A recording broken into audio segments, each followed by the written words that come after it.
Welcome, Roster Wars, to the United Nations Rookie Summit. Today we're talking tight ends. As always, I'm your host, Corbin, joined with Ross. Tyler, how we doing, boys? Fantastic. Good to be back. And another position, tight ends. Exciting one, not really, but yeah, more fantasy relevant. People like tight ends. Let's see how it goes. Well, I will also apologize Doing ahead of horrible. time for the sniffles, if I cough, sneeze, whatever I might have been sick all weekend here, but I took a Mucinex and a Dayquil, so I'm a ticking time bomb if I start to get a little loopy halfway through this. That explains it right there. So let's just kick it off. We got four guys we want to talk about today. Tyler Warren out of Penn State, Colton Loveland from Michigan, Harold Fannin from Bowling Green, and then Mason Taylor from LSU. But, Tyler, let's hear how we did last year before we get into those guys. See the rankings and the sleepers for us three. Or just you two, I guess. Well, I missed this episode last year. yeah, last year Corbin didn't show up, so we had just Ross and I. Last year we only did two tight ends, and then we had two sleepers each. And me and Ross both ranked the same. We had Brock Bowers 1 and Jatavian Sanders 2. We all know what happened with them. Bauer's stats are 17 games played, 112 receptions on 153 targets, 1,194 yards, which I believe was a tight end record, was it not? Forgot to check that. I think it was. 5 TDs. He was drafted. Huh? Sounds about right. Sounds like a record. That was good stats. Yeah. He was drafted round 1, 13th overall by Las Vegas. Sanders played 16 games, 33 receptions, 43 targets, 342 yards, 1 touchdown. Round 4, 101 by Carolina. I remember that. When he started getting his footing, he landed on his head going out of bounds. So he missed the game and was screwed up. Sleepers. Ross had Tanner McLaughlin and Cade Stover. McLaughlin played 2 games, did nothing, was drafted round 6, 194th overall by Cincinnati. And Stover, 15 games, 15 receptions, 22 targets, 133 yards, 1 TD. So basically, Brock Bowers stats in 1 game. Round 4, 123rd overall by Houston.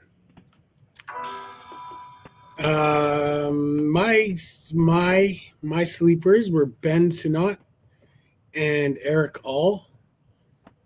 Sinnott, 17 games, 5 receptions, a perfect 5 receptions on 5 targets, 28 yards, 1 TD. Drafted round 2, 53rd overall by Washington. All 9 games played. I believe he tore his ACL after that. 20 receptions on 22 targets, 158 yards, 0 TDs, drafted round 4, 115th overall by Cincy. And then we'll get to Corbin's guys. Emailed any sleepers. He did send them in. He emailed them in. That's right. He had Theo Johnson and Eric All, so he stole my sleeper. Johnson played 12 games, 29 receptions on 43 targets, 331 yards on 1 TD. He drafted round 4, 107th overall by the New York Giants. Pretty good production with that quarterback crew. And yeah, he had a pretty bad injury too, I think. Didn't he have like a neck injury in there? Not entirely sure what it was. Something like that. Anyway, so those are those guys. First time I've even thought about him since I made him my sleeper. He broke his 5th metatarsal. Didn't even know there was 5 metatarsals. So, foot injury. But yeah, I like Johnson before his injury. Like I thought he was showing some promise, and I think that's probably the best of the sleepers. Mine were a couple of deep ones, so yeah, they always take What? years to develop as well, tight ends. So give us Well, like what do you? 3 more years and revisit it. Well, what do you mean you've never heard of a fifth metatarsal? You have 5 toes. I don't know. I've never thought about it. I thought there was one metatarsal. I Yeah, don't know one, how the two, three, human four, body five. works. I'm not Yeah. a doctor, man. I sit behind a desk all day. All right. Anyways, yeah. Honestly, I have not thought Theo Johnson at all. Yeah. I mean, I wish I could give you some stellar commentary on the guy, but I have not at all. I mean, I did not watch a lot of Giants games last year, but they got a new quarterback coming in. Like you said, Ross, these tight ends take some time, so we're not going to look like Jesus most of the time on these sleepers. It might take a year or two to pan out, but here's my reminder. Maybe I want to get a share or two now. But yeah. All right. Well, whole lot of nothing out Oh of those yeah, sleepers. I mean, what? sorry. Theo Johnson just became my favorite guy because he's from Windsor, Ontario. So There you go. Wow. You missed him. you should have He was said under that your in your radar. sleeper. Yeah, Yeah, it was you part weren't of my here to notes, see it. but exactly. Yep. I forgot about that. And the Canadian guy. Gives him a couple of bump Tyler's book, I suppose. But I don't think we got any Canadians we're talking about today. Those 4 guys, we've got 2 who are looking to go in the first round with Tyler Warren and Colston Loveland.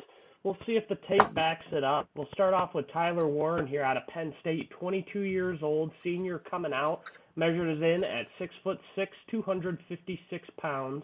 He didn't have any testing at the combine. I don't think he's had his pro day yet, so no RAS score for you on the guy, but he does have elite size in terms of height and weight. Last year, he had 104 receptions for 1,233 yards and 8 touchdowns. And 2023, he had 34 catches for 422 yards and 7 touchdowns.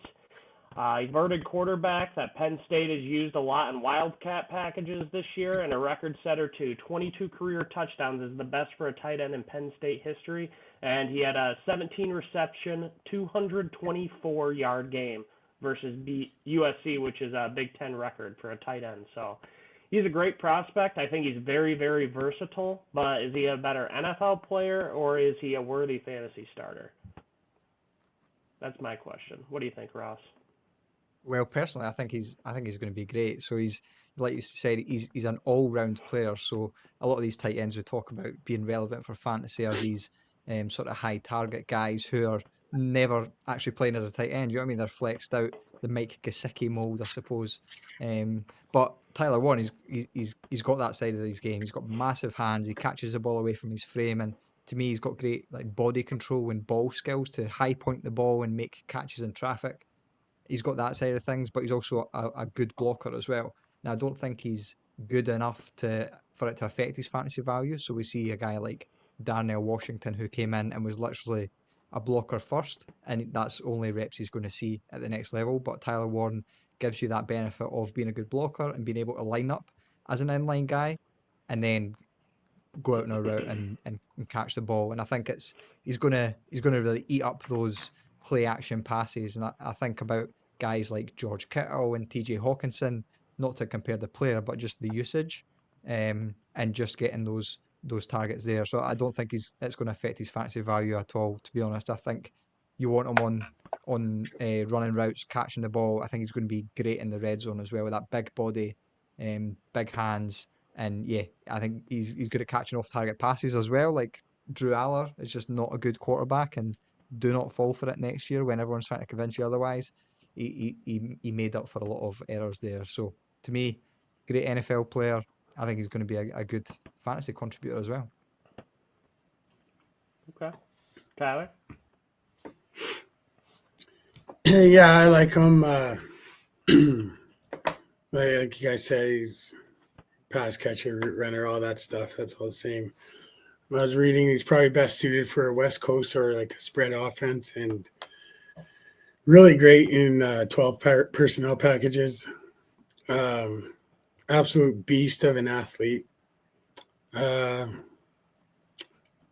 said that, running offenses should still draft him because of his bull mentality and his willingness to learn because his blocking is raw. But I mean, with the athlete he is and the brains he has, he can learn that at the next level. So, yeah, I like him. He gets a thumbs up. Yeah, I can see why he's kind of being mocked in the middle of the first round between 10 and 20, being the first tight end on board in most instances that I've seen in mock drafts. And it really comes down to his versatility. Just separating fantasy football from it for a second. You know, like he can do it all. Like he's a capable blocker. He needs work on it, but you can have him in there for any package. So that's going to help him see the field more often than not. He could be in line, he could be spread out in the slot or out wide. Like you see him lined up all over the place for Penn State. So he's just kind of that Swiss Army knife. And like I almost with him like it's not going to sound good, but like Kyle Juszczyk, you know how the 49ers use him in so many different packages, but he's just so much of a better receiver than Juszczyk. You know, he's got the great hands. He can make catches in traffic. Really good with the ball in his hands as a runner. He's not the fastest guy, but he's very quick and shifty, and he's not afraid to lower the shoulder and, you know, plow a guy over either. Route tree's pretty nice from what I saw. You can do short, intermediate, deep routes. I do think there's some improvement with route running to be made, but that could be coached up, nothing serious. He's got a good base there. Just a very high IQ player who can find the soft spot in the zone, very QB-friendly option, a good little sticky outlet. And, you know, you see that red zone production, too. He can be a threat, you know, when you got 5 yards to go, just kind of posting up and snatching the ball out of the air over some of these smaller defensive backs. But you do notice that, that some physical cornerbacks can kind of knock his routes. And another thing that I saw was when he wasn't getting the ball, when it was designed to somebody else, he would kind of jog through the motions. Just another thing that could be coached up. But I really like what I saw on tape. I mean, he's kind of, you know, the whole package. He's got everything. You know, there's some areas where you could see some improvement, but he's definitely worth a first-round pick. And he's a guy that could be sneaking into the first-round conversation in your fantasy drafts, too. Yeah, I notoriously hate tight ends, so it won't be me. But I do love the player, and yeah, when you say he's getting knocked off his routes, I've seen that as well. Like, I don't think he's the best route runner, and I don't think he's the best after the catch in terms of comparing him to other guys we're going to talk about. But those are much smaller guys who you'd expect to be shifty or great after the catch. I think for his size and for the matchups that he's going to get on the NFL field, I think he's more than good enough, like as an athlete and as a runner, I suppose, after the catch. And like you said, he lined up all over the place. Like he was taking snaps at quarterback, and I think that could be another added dimension. You know, what I mean, think about the Taysom Hill side of things. Like he might get some red zone snaps if he goes to a team who's not got a short yardage quarterback, like he doesn't have a mobile quarterback. Mm-hmm. He goes somewhere like that, he could get those red zone 1 yard line stats, and that's just extra. That's just gravy on top of his normal tight end production.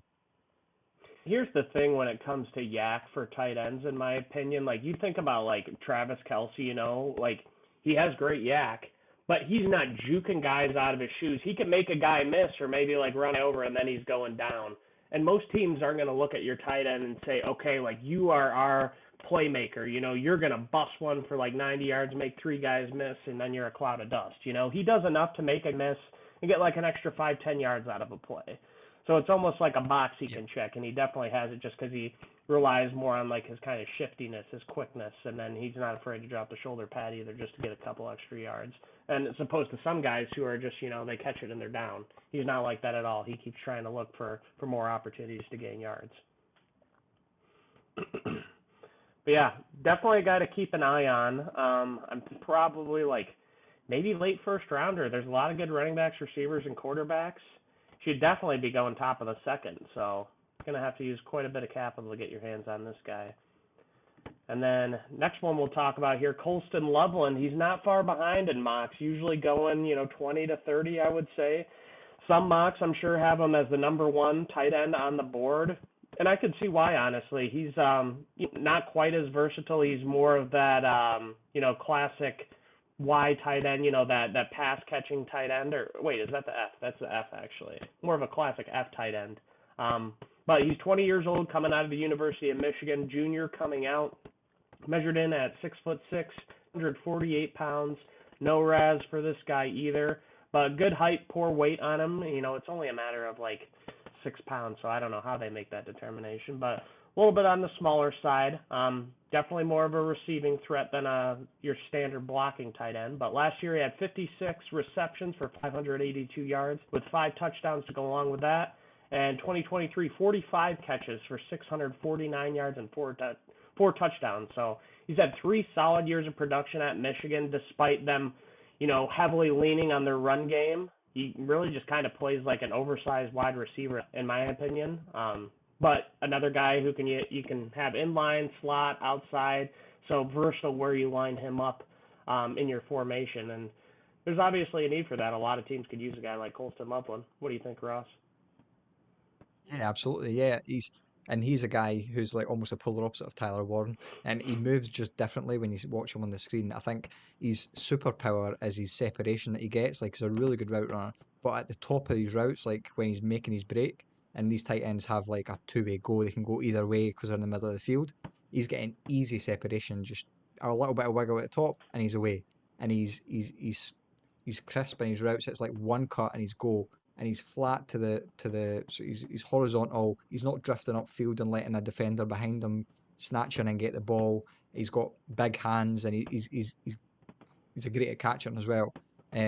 He's really good, and I think, like you said, he's going to be moved around the offense. He's going to be an offensive weapon, and if he can go somewhere where he's getting a lot of targets, you think of guys like Evan Ingram who got 100+ targets. You know what I mean? It just depends on where he lands. But if he can go somewhere, he's one of the primary weapons. I think he's going to be amazing for fantasy.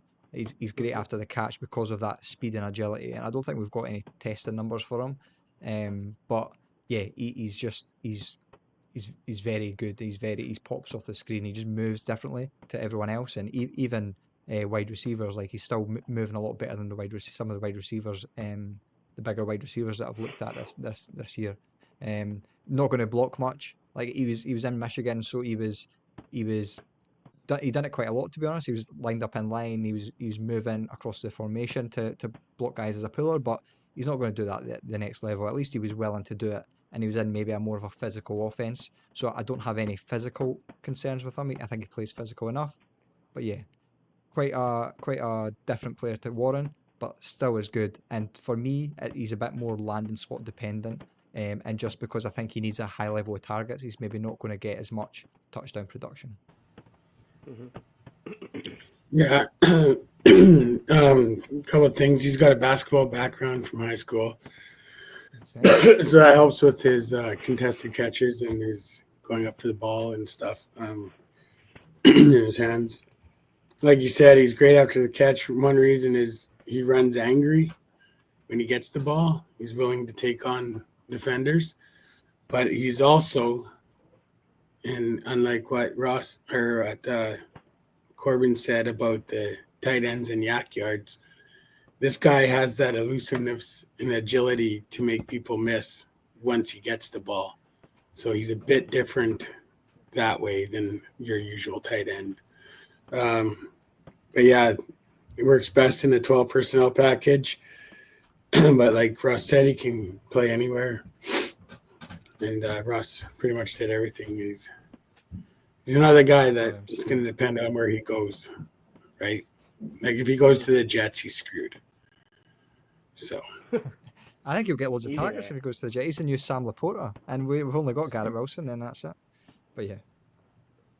Right. And Rutger was supposed to be awesome too. So know your audience, Tyler. We got a Jets fan right here.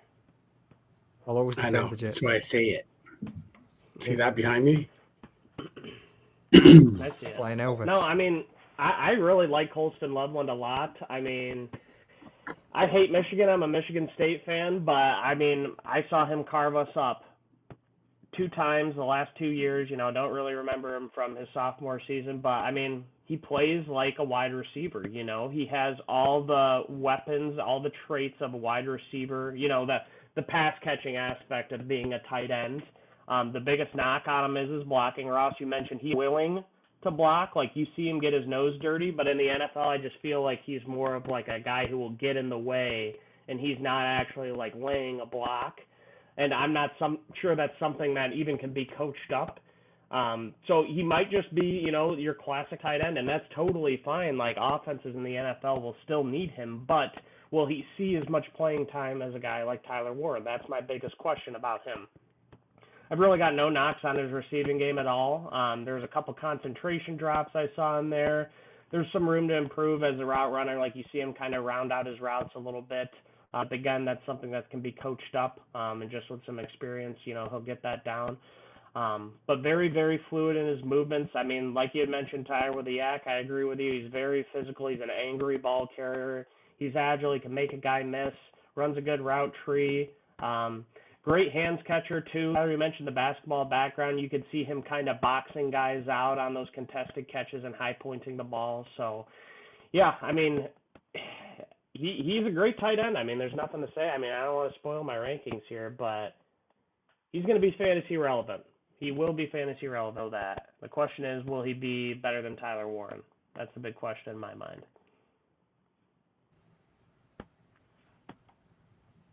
So let's keep it on moving, guys. We've got 2 more to go through here before we get to our sleepers. We'll talk about Harold Fannin out of Bowling Green, just 20 years old, junior coming out. I'm sure a lot of you guys have probably seen him. I don't think anybody has watched a lot of his tape. I didn't watch any tape. We just started, going through tight ends here, but I liked what I saw a lot. He's 6'3", 241 pounds, so pretty poor in the size department. But we do have a RAS score on this guy. It's a 7.67, which is pretty good.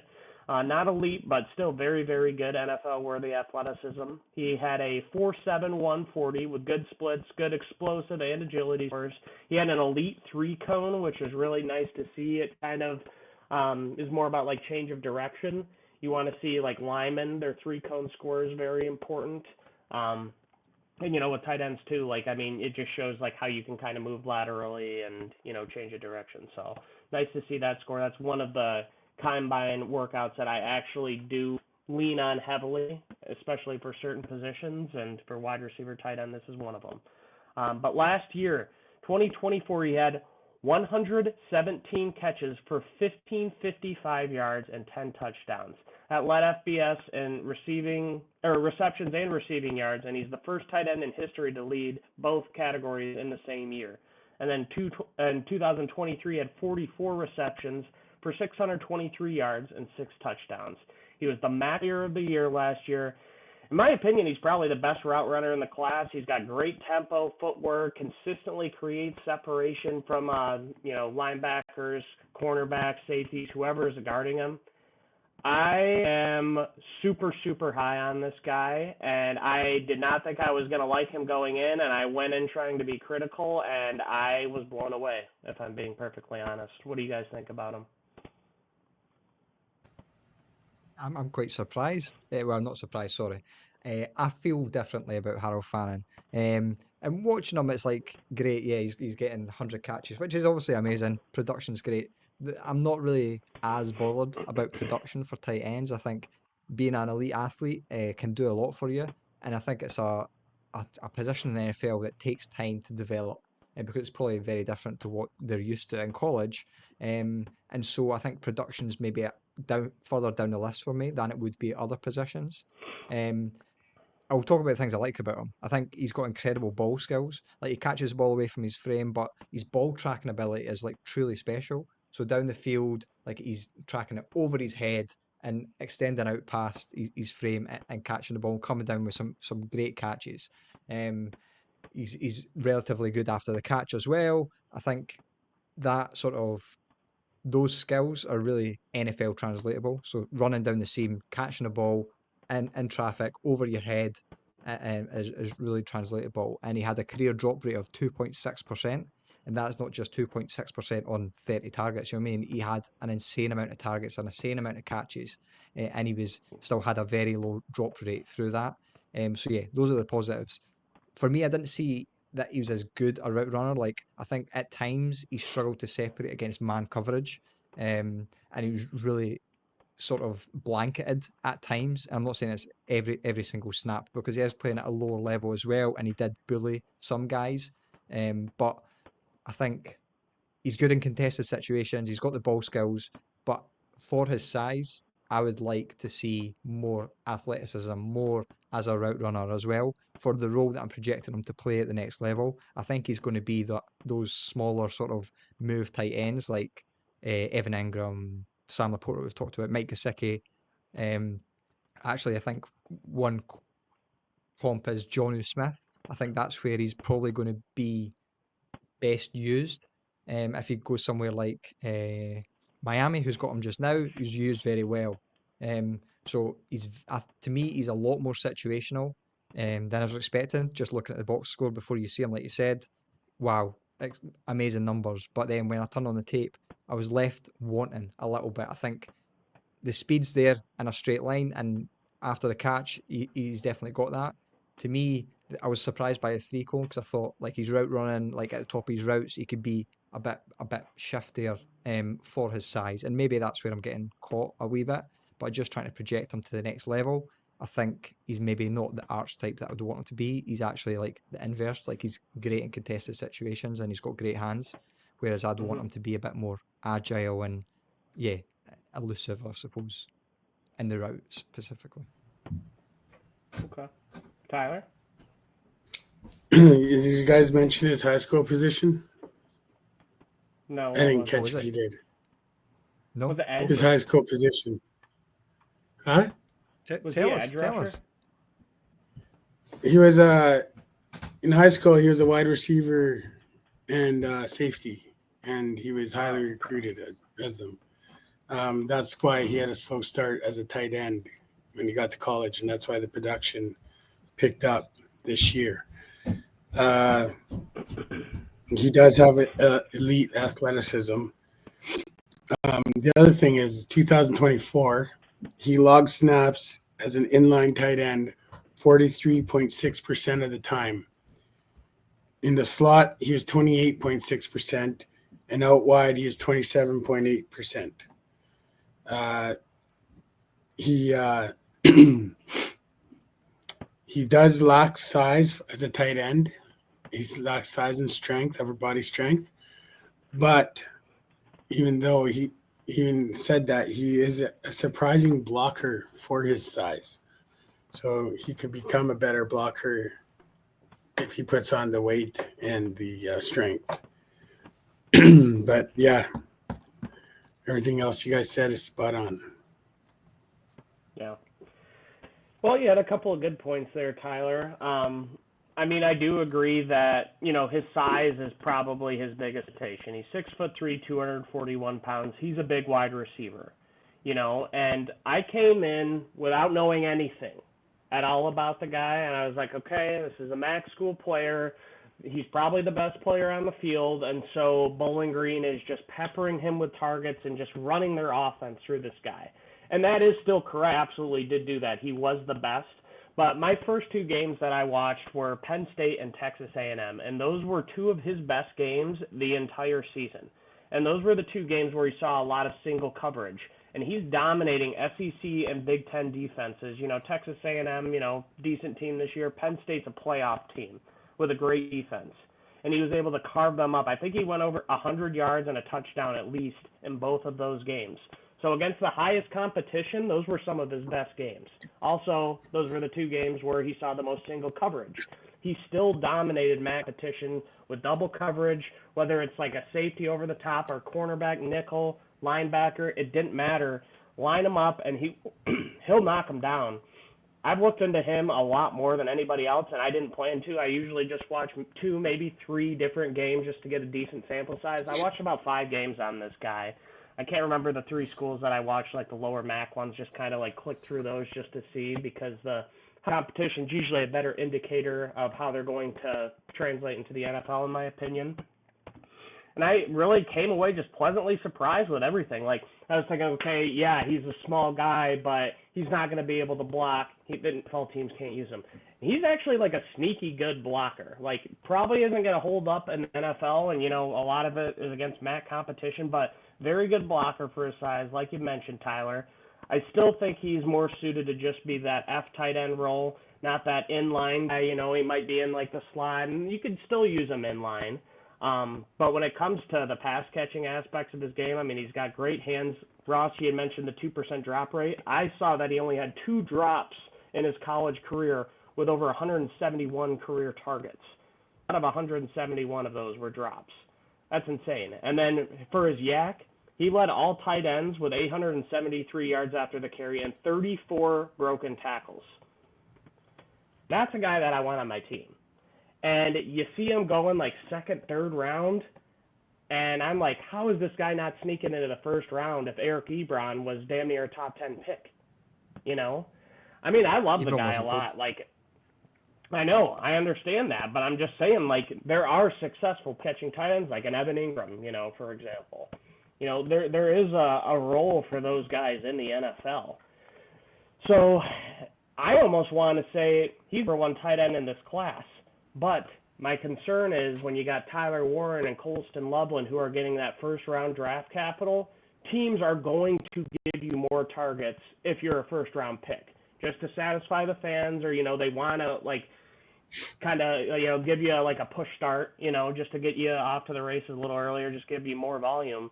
And so draft capital is going to determine where I will pick him in my fantasy drafts, just because the volume is the only thing I'm concerned about. But talent-wise, the traits that he has, I mean, he's got it all. And, I mean, I'm super excited about this guy, honestly. I was really pleasantly surprised, went in thinking he was going to be bad, and he totally flipped my opinion around. So I'm a big Harold Fanning guy. Yeah, I just fundamentally disagree on his athleticism. Like, obviously the Raz score, but I did see a little bit of maybe he's not an elite athlete. And for me, at his size, like the guys I mentioned earlier, they were all like elite guys. Like, I know his Raz is fine, but I looked into obviously the success rate. So 73% of Pro Bowlers in the last 20 years had a relative athletic score of over 8. He's just under that. So you can pick where your thresholds are. But in general, in a tight end, you need to be an elite athlete, especially like you said, if you're getting picked in the third, fourth round, whatever it's going to be, in order to become a fantasy impact guy. To me, I'm looking for elite athletes, and I just can't get over that. So that's as a big stumbling block for me. But like I said, he does have a lot of positive traits, and if he can go to the right place that can maximise his positive traits, then yeah, absolutely can be fantasy relevant. Yeah, my eye is on Harold Fanning. There's no doubt about it. I mean, you got some fair points for sure. I mean, there's a little left to be desired, but I turn on the tape and I start drooling. He's really, really good. I liked it a lot. But let's keep it moving here, guys. We got one more to go over here before we get into our rankings and sleepers, and that's Mason Taylor out of LSU. He's 20 years old, junior coming out, measured in at 6'5", 251 pounds. No Raz for this guy either. Raz might be dead, honestly. I feel like nobody's like that, at least that we're talking about, are doing this. Maybe some of like the, you know, UDFA, like day 3 kind of guys are doing it. But yeah, no Raz score for Mason Taylor, just his size, which is decent at 6'5", 251. But last year he had 55 catches for 546 yards and only 2 touchdowns.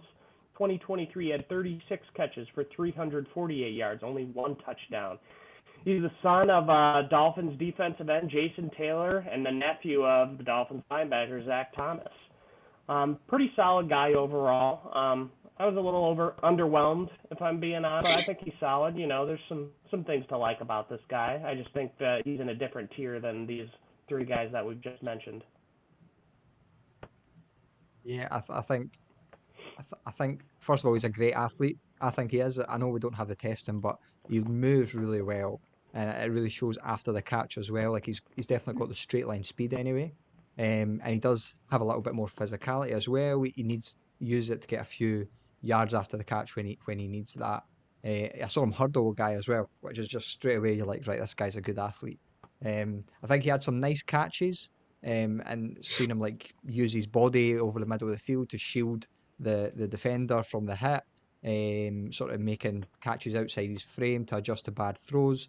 But I just wish he made like a few more of the difficult catches. Like I don't think he's as good ball skills wise as any of the 3 guys we've talked about before. Like he's especially in traffic. Like I don't know if he's maybe I don't know. I just feel like as a tight end, you need to be reliable. You need to be reliable. You need to be able to be thrown into double coverage. You know what I mean, and come down with it, or at least contest it. But I was just left a little wanting a little bit more from him in that respect. But I think in terms of as a blocker, I think he was used in line, and I think he was used as a pass blocker as well quite a lot. He flashed some good reps in that, and obviously no one's going to be good going into the NFL. Like, it takes some time, the coaching, but I think at the next level he can be that inline blocker as well and be used in the 12 personnel, which is obviously better to be a better matchup for you. And again, on those play action shots, you're going to be wide open. And I think he is more of a space player than he's going to shake you in the route and things like that. Mm-hmm. So for me, he's a good developmental player for an NFL team to draft in the third or fourth round. And yeah, I'm sure he'll get drafted later in roster wars as well. Just maybe he goes to a good team that could develop him, but I wouldn't probably expecting anything in the first year or so. Developmental is a great word that I didn't have down, but that's a great takeaway. He's a developmental project, in my opinion. I'll come back to that. But what do you think about Mason Taylor here, Tyler? Well, he's obviously going to go to the Dolphins. So, because he's Dolphins royalty. So, I got down that he's got like a natural runner's vision. So when he does get the ball, he sees the field well. So he's good with the yards after catch. But yeah, great catcher, good route runner.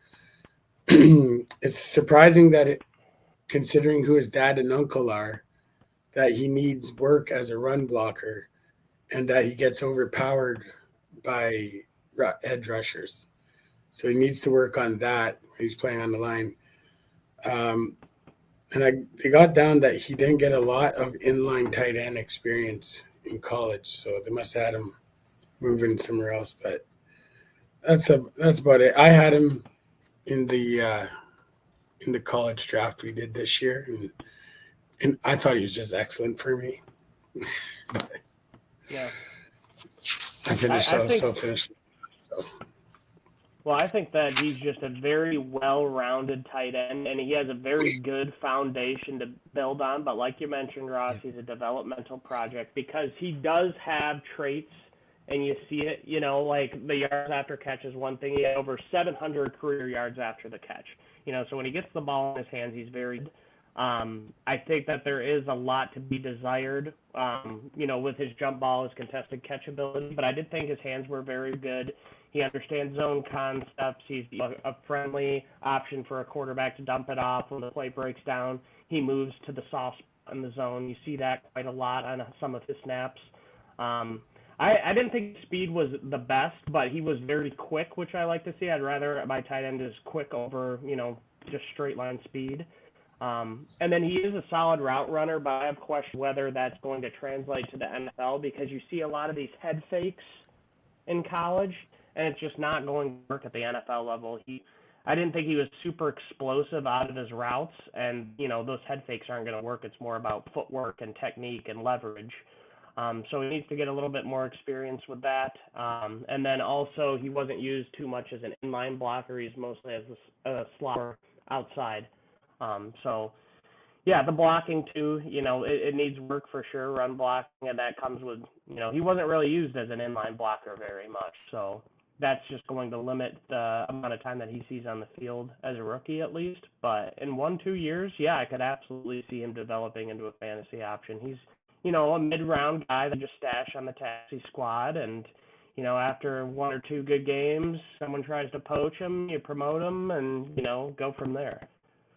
That's kind of how I see him. But, yeah, nothing that really got me super excited compared to the other 3 guys we had talked about already. I think he's got good size, and NFL teams will covet that as well. So he may be a better NFL sort of. NFL teams may be more interested than we sound right now. Yeah. Okay. Well, let's rank these guys. Tyler, how about you kick us off? How do these 4 compare for you? I got Warren number 1. And I have I gotta write Loveland number 2. Then I have Taylor and Fannin.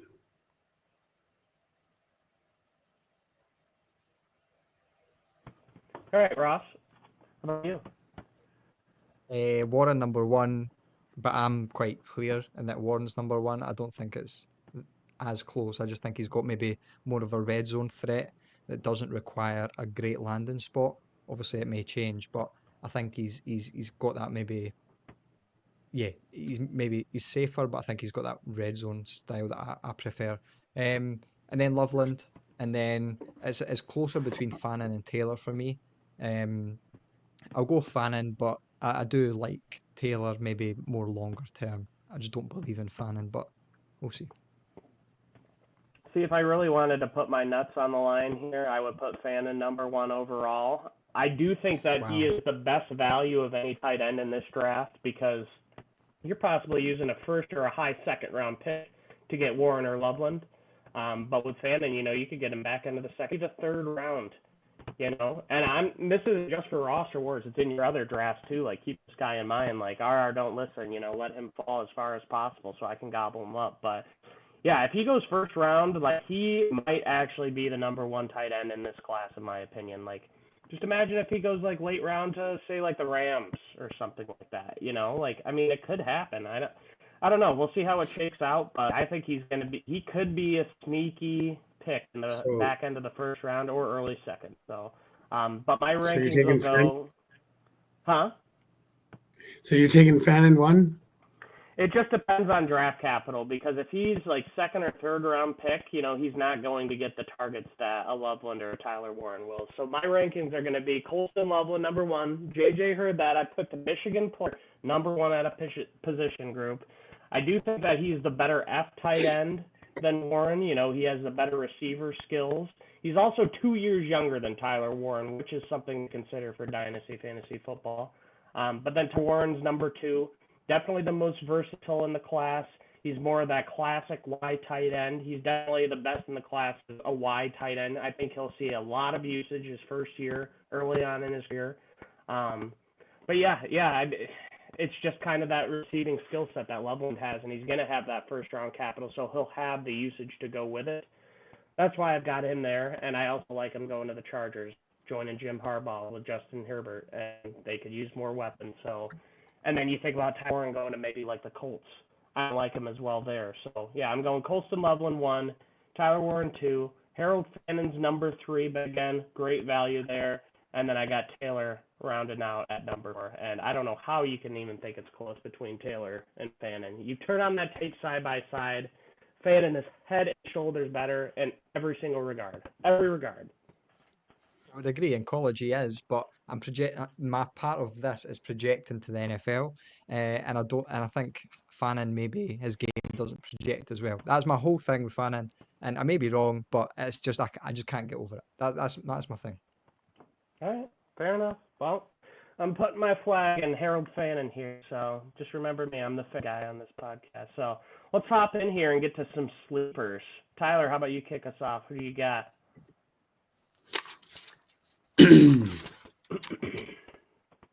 Oronde Gadsden II. Rondé Gadsden II. Never heard of 6'5", him. 243 pounds, out of Syracuse. What'd you say? Never heard of him. Tell me about him. I just did. 6'5", 243 pounds, out of Syracuse. Yeah, Played more of a slot receiver tight end, but he had a 40 time of 4.62. Sorry, guys. The hands catcher, straight line speed. He's got advanced route running. Not a good blocker. Needs to work on his blocking. So he's the type of guy that needs a lot of work. But I like him. I like him a lot. He has nice eyes. He's just a big receiver. Obviously that's what you want, but he's a big receiver. Hardly ever plays online, and obviously he's good eyes or whatever. Okay. I'll have to look into him a little. I don't know anything about him. Ross, maybe I'll heard of your guy. Who do you got for your sleeper? I went for, and I don't like any of these guys, so bear that in mind. I went for Elijah Arroyo from Miami. Big season this year with Cam Ward as his QB. But he's just a vertical threat. So I think he's A dot, which I didn't check actually. He's got to be one of the highest in the classes. And we don't have testing numbers, but he clearly has enough speed. He's just pulling away from defenders in the open field. And Miami was very good at getting him in that open space and utilising that speed. So if he's able to go somewhere and he's maybe not the primary target, he could maybe sneak in behind and get those deep targets and turn 10 yards into 50-yard touchdowns. I think he's got really nice soft hands as well, and he was decent as a route runner. Not very polished, but I think he was decent enough, and he moves decently well. But again, he's one of those maybe flex tight ends. He's a really bad blocker. Actually, he's actually one of the worst that I've seen in this class. He's just lunging horribly for guys, and just guys are moving out the way, and he's falling over. He's only got 1 year of production as well, so he had knee injuries his first 2 years in college. But this 1 year of production, 35 catches, 590 yards, and 7 touchdowns. So, yeah, he's another developmental guy. He's probably a mid-round pick, maybe 4th, 5th, 6th round in the NFL draft. Maybe one to keep an eye on late in roster wars. Taxi squad guy. And then I see why you like him. He's caught to Jeremy Ruckert. Is he? So Wow, that's why I you don't like see him. that. Ruckert was a much better blocker. Ruckert can't catch, but Arroyo can at least catch. Well, for my thinking on this was I went through a couple of guys and just watched like a game or two, and I found one guy that stood out.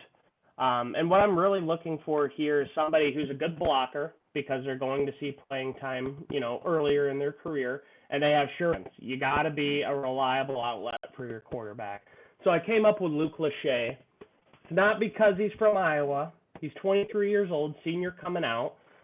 He's 6'5", 251 pounds, elite athlete. He has 8.73 RAS score, which is just kind of on the fringe between great and elite. So great athlete. No 40-yard dash, but he had elite explosion and average agility scores with great size.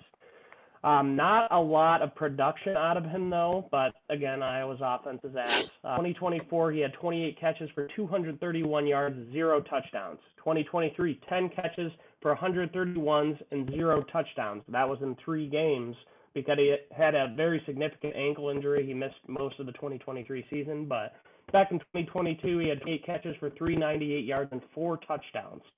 So that sophomore year is pretty impressive. And last year he didn't, have like touchdowns, and he wasn't very highly featured in the offense with only 28 catches. But he's got NFL bloodline. Former All-Pro Jim Lachey was a tackle for the Redskins.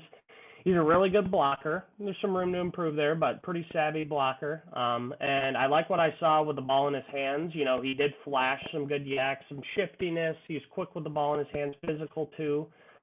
Pretty decent route runner, needs to improve in that area too, but he has very soft and sure hands, just a depend chain mover. I watched his game against Ohio State, and you saw a couple of contested catches there. He was very strong, just plucked the ball out when he was in tight coverage, when they had a couple linebackers or safety, I can't remember, bearing down on him. So very high motor, high football IQ, high character kind of guy. Those things just indicate to me he has the potential to be a 3-down tight end. And there's definitely room for him to grow as a receiving tight end. There's not a ton of sample size to go off of, but, you going back and looking at some of the tape, just watching him in some of his routes, he's going 100% all the time. He's not taking plays off. He's not he doesn't look like the best athlete, but the testing numbers are there, and he just seems like a very highly motivated guy to get better. And these Iowa tight ends, there is something to, like, they just kind of come out of nowhere. So, all of that together just kind of, it gives me hints like he's worth a flyer in the, in the like the 4th or 5th round maybe. Like, who knows where he's going to go in the NFL draft, but he's a guy that's definitely on my radar, and he's worth a stash of. Did you mention that he's the son of Jim Lachey? Yeah, I did. NFL bloodline. Okay, I might miss Tackle for that. the Redskins. Did you mention that he was on the Warlocks college team that did horrible? I did not know that. No, that's Yeah, unfortunate though. I can see why they did horrible because statistically he was ass. I know, and I had him, and I was like, oh shit, what am I doing with this guy? Because I was gonna pick him as my sleeper because I Well, had him.